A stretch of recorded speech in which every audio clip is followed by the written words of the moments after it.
So as you do not have the next chapter, so that is why, as I said in the earlier video, I will be telling about Antyodaya Anna Yojana. It is a yojana of the government of India sponsored scheme. It is a central sponsored scheme to provide highly subsidized food to millions of the poor families. The scheme was developed by the Union Food and Civil Supply Minister Shanta Kumar. It was launched by the NDA government on 25th December 2000. So I will give you a note on this. It was just remember for now. It was started in 2000. Okay, it's a central government scheme, and its main aim is to provide food to millions of poor families at a subsidized rate. Okay.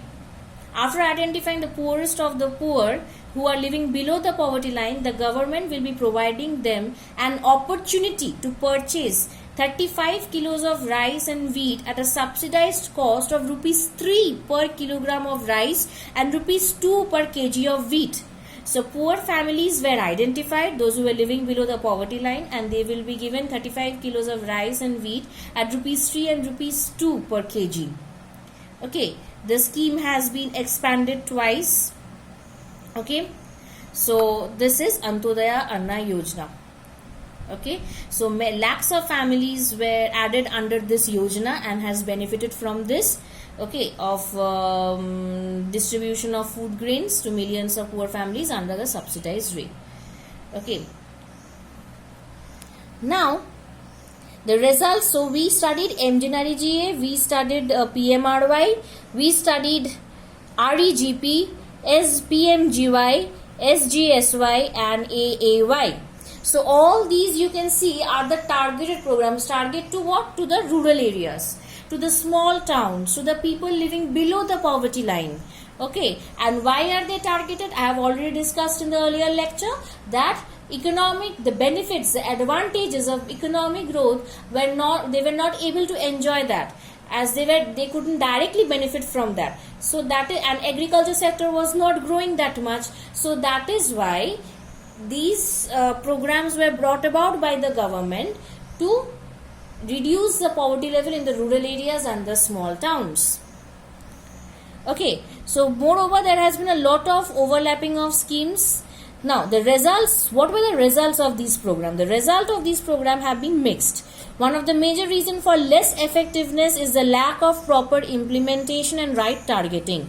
You will see, if you conduct a survey, you will see many people, those who are above the poverty line, but still they have a MGNREGA card. Still they have a MGNREGA card because they live in that rural area. Their name is there in the rural household list, so they have also got an MGNREGA card, but they do not need, but they have got. Okay, so that is the thing. So the result was mixed. One of the major reasons for the less effectiveness is the lack of proper implementation. There was faulty implementation of the programs and targeting the people. Moreover, there has been a lot of overlapping of schemes. Despite good intentions, the benefits of these schemes are not fully reached to the deserving poor. Therefore, the major emphasis in the recent years is on the proper monitoring of all the poverty alleviation programs. So the programs were somewhere overlapping, means some of the programs had the same objective and same goals with okay, so that is why some were overlapping schemes. Okay, despite the good intentions, because of lack of implementation and lack of targeting, the benefits of this program could not be reached to all. Therefore, now the major emphasis was proper monitoring of the poverty alleviation programs. Proper implementation, proper targeting, proper monitoring means how is it working, whether it is working with the proper rules and regulations or not, whether each and every rural household is getting benefited or not. All these monitoring is now the major emphasis or the major important thing to be looked after, or which is being looked after in the recent years. Okay. Now, what are the challenges? Poverty has certainly declined in India, but despite the progress, poverty reduction remains India's most compelling challenge. Though we saw that the urban poor were benefiting from economic growth, poverty, as we have earlier studied in the graph, that overall poverty has reduced, but interstate disparities, there was interstate differences in the poverty. Some states were still having large number of poor people. poverty percentage was high there. So wide disparities in poverty are visible between rural and the urban areas and among different states. See, just what I said. Now, certain social and economic groups are more vulnerable to poverty. Poverty reduction is expected to make better progress in the next 10 to 15 years.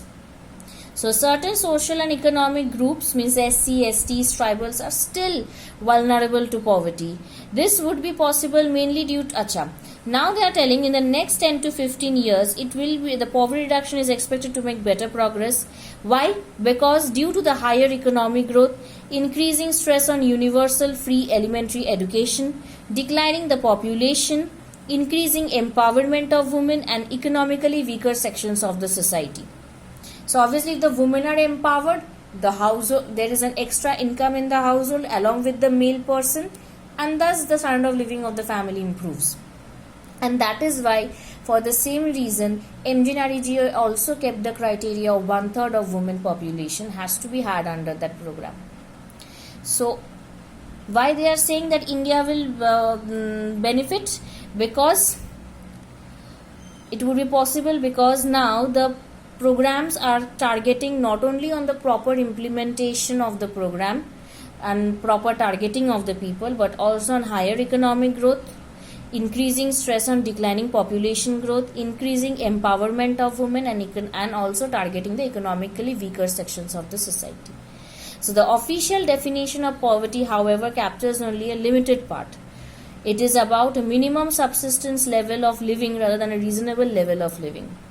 Many scholars advocate that we must broaden the concept into human poverty. A large number of people may have been able to feed themselves, but do they have education or shelter or health care or job security or self-confidence? Are they free from caste? All these you don't have to study. You have to study till weaker sections of the society. That why in the next 10 to 15 years India will reduce poverty. Because of these policies: reducing population growth, increasing the women empowerment, as well as empowering the economically weaker sections of the society, and higher economic growth, and free elementary education to all. Now, a worldwide experience shows, now you don't have to study this part, you will come to this part. Worldwide experience shows that with development, the definition of what constitutes poverty also changes. Eradication of poverty is always a moving target. Hopefully, we will be able to provide the minimum necessary in terms of only income to all people by the end of the next decade.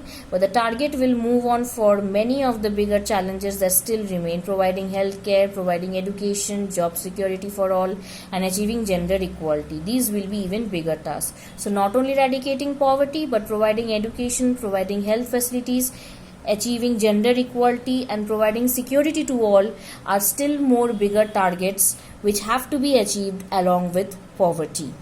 Okay, so thank you, children. So we end the chapter here. Okay, thank you.